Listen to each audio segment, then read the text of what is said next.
Sudah ketemu Bapak Ibu? Sudah ya? Marilah kita baca secara muratal sejenak, pelan-pelan saja bersama-sama untuk mengambil kebajikan daripada membaca Al-Quran. Pelan-pelan saja, kita bersamaan saja.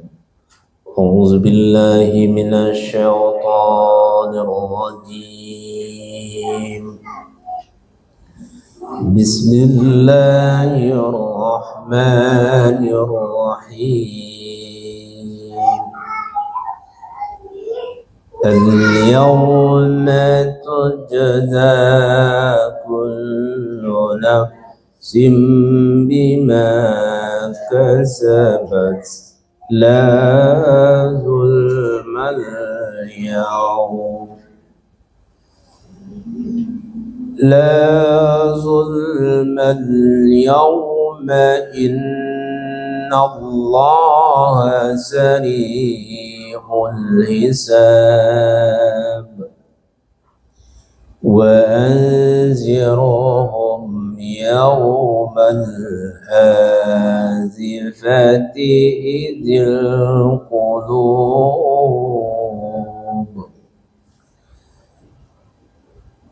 إذ القلوب لدى الحناجر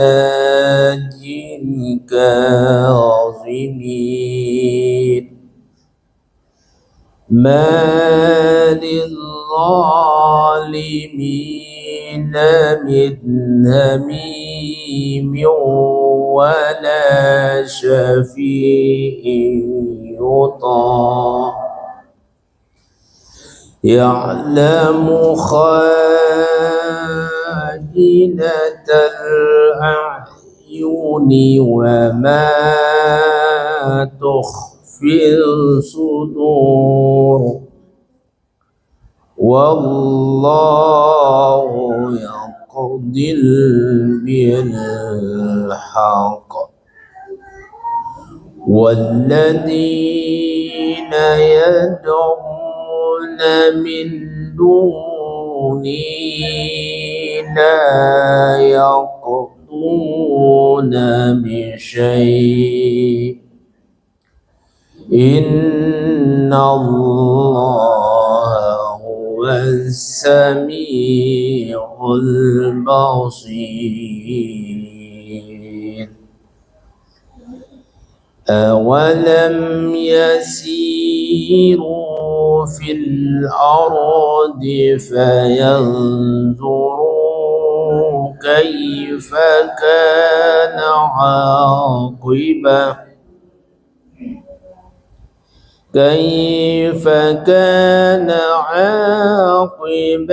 الذين كانوا من قبلهم كانوا هم أشد منهم قوة وآثارا في الأرض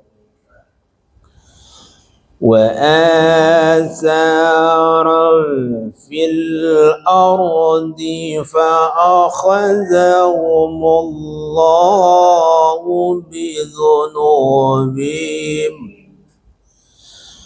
وما كان لهم من الله من واق صدق الله العظيم. Semoga ada kebajikan kepada kita membaca dan ataupun mendengar. Marilah kita lanjutkan tadabbur ayat yang ke-17 dan ayat-ayat sesudahnya. Pertama kita lihat ayat ke-17 dulu. Kita terjemahkan ya. Pada hari ini setiap jiwa diberi balasan sesuai dengan apa yang telah dikerjakannya. Tidak ada yang dirugikan pada hari ini. Sungguh Allah sangat cepat perhitungannya. Kita melihat surah Ghafir ini pada ayat-ayat sebelumnya ada pemberitaan di mana di situ digambarkan ada satu hari ya di mana orang tidak bisa lagi berbuat apa-apa, ya, orang tidak bisa lagi menentukan nasib orang lain dan juga nasibnya. Itulah yang kita sebut dengan hari kiamat. Al-yawma, pada hari ini, maksudnya hari ini bukan hari kita hari ini. Sebutan al-yawm itu adalah hari kiamat. Maksudnya hari kiamat itu hari kiamat itu. Bagaimana pada hari itu? Dikatakan kullu nafsi, setiap nafs. Nafs di sini diri kita. Jadi kullu nafs. Kita ini masing-masing memiliki nafs, memiliki diri kita masing-masing. Jadi pada hari kiamat itu setiap diri itu diberikan balasan. Balasan terhadap apa?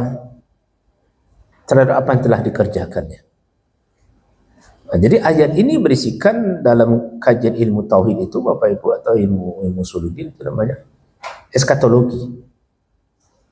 Eskatologi itu pemberitaan tentang adanya hari berbangkit, yang dalam bahasa kajian ilmu tauhid disebut yaumul ba'ts, hari berbangkit. Ilmunya itu kalau kita bawakan dalam kajian-kajian ilmuwan semuanya eskatologi, kajian yang berkaitan berhubungan dengan hari berbangkit.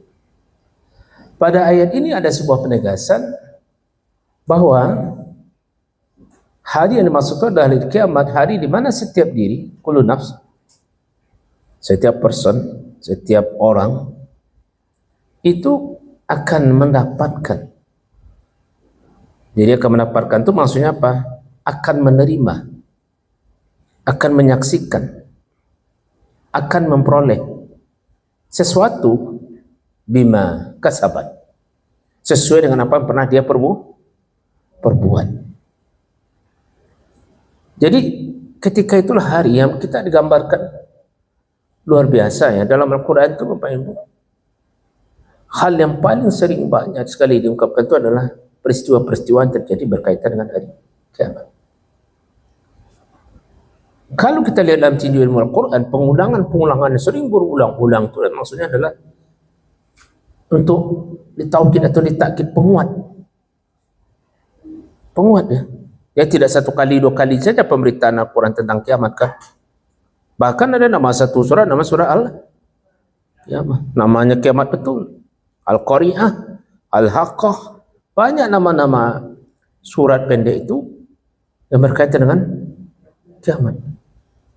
Bahkan di dalam ayat-ayat dalam surat yang panjang itu banyak sekali diungkapkan pemberitaan kiamat. Apa maksud dan tujuannya? Tiada lain ibaratkan air yang ditimpakan ke atas permukaan tanah supaya meresapnya ke bawah. Pengulangan yang banyak itu tiada lain maksudnya adalah supaya meresap itu ke dalam lubuk hati si pendengar kita ini. Diulang terus.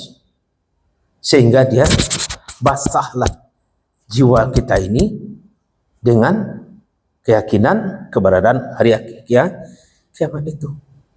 Jadi kalau begitu ada kita temukan orang yang jiwanya gersang tentang keberadaan dari kiamat. Maka seolahnya hidupnya itu biasa-biasa saja. Seolah-olah tidak ada saja akan dia pertanggungjawabkan nanti. Ya, memang kosong. Jadi rahasianya salah satu di mana pengulangan tentang pemberitaan kiamat itu sering banyak tempat. Ya.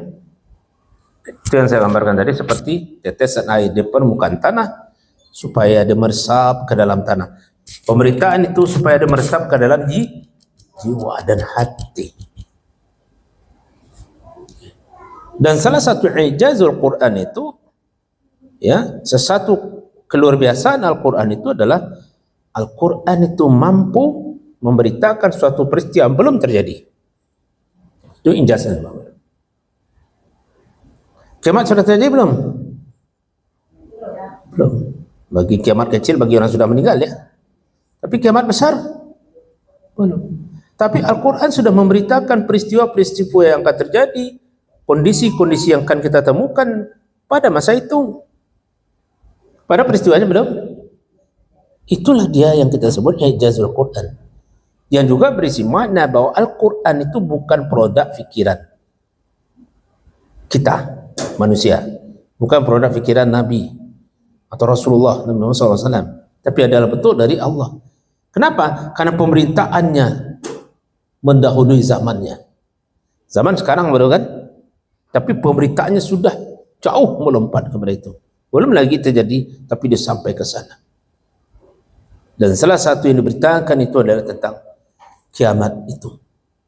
Dan pada ayat ini jelas sekali setiap diri, setiap orang, setiap nas itu akan mempertanggungjawabkan segala sesuatu dari aktivitas kehidupannya ketika dia hadir dunia yang sementara ini.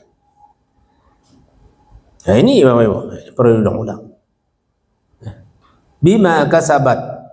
Kalau kita lihat ini kan al-yawma tujza, dan pada hari itu diberi balasan setiap diri itu bima kasabat. Kasabat itu artinya barang telah terjadi, yang telah diperbuat. Itu makanya kalau kita lihat dari segi bahasa ini fi'il maksudnya, kalau bahasa ini fi'ilnya madhi, yang telah dikerjakan.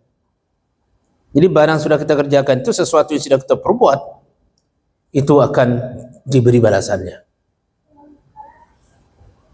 Dan tidak ada satu yang pernah kita perbuat itu luput begitu saja kan. Pernah kita singgung pada kajian kita sebelumnya kalau tidak salah, di mana Allah menegaskan bismillahirrahmanirrahim. Inna nahnu nuhyil mauta wa naktubu ma qaddamu wa asarahum. Apa itu? Sesungguhnya kami menghidupkan dan mematikan. Kami itu siapa? Allah. Wa naktubu, kami akan tulis. Kami sana Allah, tapi di situ Allah perintahkan kepada makhluknya yang terpercaya namanya malaikat. Kami tulis, record ma qaddamu. Qaddam itu pernah saya singgung kan, kalau tumit ini bahasa Arabnya apa ini? Qidam ya. Kenapa disebut qidam? Kalau kita berjalan, yang dulu menyentuh muka bumi apa? Kaki. Tapi kaki itu ada anggota tubuh, anggotanya lebih duluan. Kaki itu kan begini nih, tapak ya. Mana lebih duluan ke buminya? Ujung tumit atau bagian depannya? Tumit. Landing kaki kita itu begini. Kalau ini tersungkur. Nah, kalau ada orang berjalan begini-gini apa ibu? Hati-hati itu. Itu menginjit-injit namanya itu. Menginjit-injit bah jalan juga. Berarti dia membuat gini dia. Maka Allah ciptakanlah bagian tumit kita ini lebih tebal, lebih lentur dibandingkan yang lain. Pernah pikir kita apa rahasianya Bapak Ibu? Kalau keras ini tipis dagingnya, tiap sebentar kita ke rumah sakit. Kalau tulang sih tumit ke tadi tiap sebentar operasi itu. Tulang bertemu ini. Maka Allah ciptakan. Babi ayyi alai rabbikuma. Rasional kita, rasio kita tidak pernah sampai ke sana. Apa rahasianya? Coba lebih ibu rasakan betul nih beda kan? Beda, tapak itu beda. Maka itu qidam yang dulu mencecah, yang lewat duluan itu. Maka maqaddamu itu sesuatu sudah lewat. Wa asarahum. Asar ini apa? Kalau dalam surah Yasin itu. Ibu nanti kan sudah menyapu halaman, lupa pakai sandal, diinjak-injak itu tanah itu, terus masuk ke rumah, diinjak karpet. Nah setiap diinjak itu ada tinggal, nampak itu namanya asar itu, bekas. Padahal kita udah sampai di sana kan, tapi yang bekasnya ada di belakang dah, tertinggal kan, dampaknya itu namanya asar. Kami tulis apa yang sudah lewat dari masa lalumu, tapi dampaknya juga. Jadi yang akan kita pertanggungjawabkan itu bukan perbuatan kita langsung itu saja, dampaknya pun itu akan kita pertanggungjawabkan. Ya kan? Jadi dampak itu maksudnya apa? Akibat dari perbuatan kita itu, bukan perbuatan kita itu langsung dapat, akibat dari perbuatan yang pernah kita lakukan itu pun akan. Bayangkan Bapak Ibu, ya. Maka wajarlah Nabi mengatakan kalau seseorang itu mengajarkan kebaikan, dia mendapatkan pula kebajikan sebanyak diperbuat oleh orang itu. Tapi kalau keburukan yang dia tinggalkan, kalaupun dia sudah tidak berbuat lagi, tapi orang berbuat keburukan dengan apa yang pernah diajarkan, maka dia juga mendapatkan seperti itu. La zulmal yaum, kata Allah. Tidak ada yang akan dirugikan pada hari ini. Tidak ada. Zulm. Tidak ada yang akan dirugikan.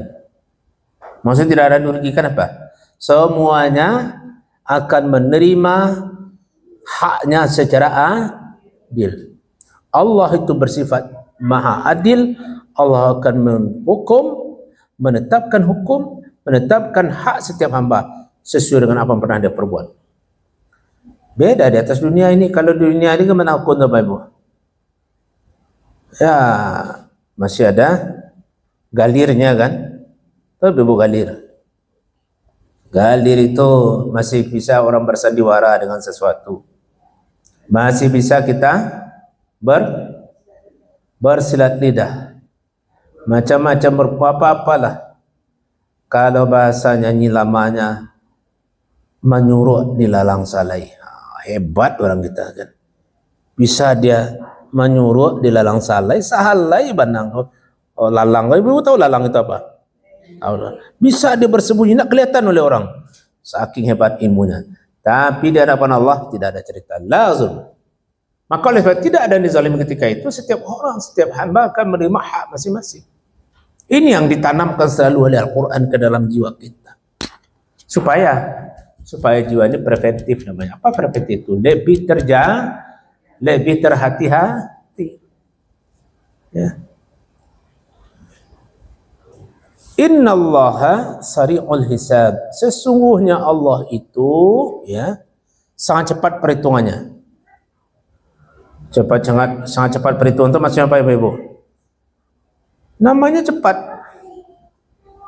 Kalau kita yang menghitung tuh bertele-tele, ya, ilmu Allah tu meliputi.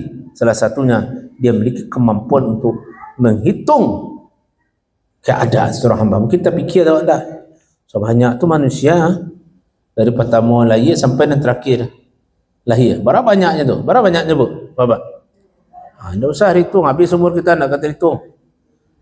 Jangan kita punya fikiran bagaimana Allah itu akan menghitung, akan mengadili satu-satu. Allah tegaskan, sesungguhnya Allah itu sari'ul hisab, cepat itu. Jangan terfikir pula oleh kita, wah lamanya lagi kan, lama giliran kita itu pikiran nakal itu. Pikiran nakal macam begitu. Tidak. Allah itu Zat yang Maha Kuasa. Dalam keadaan seperti itu, ya, supaya kita dalam hidup ini tidak salah menjalani kehidupan, Allah kirimlah pada setiap umat itu ada Nabi dan Rasul.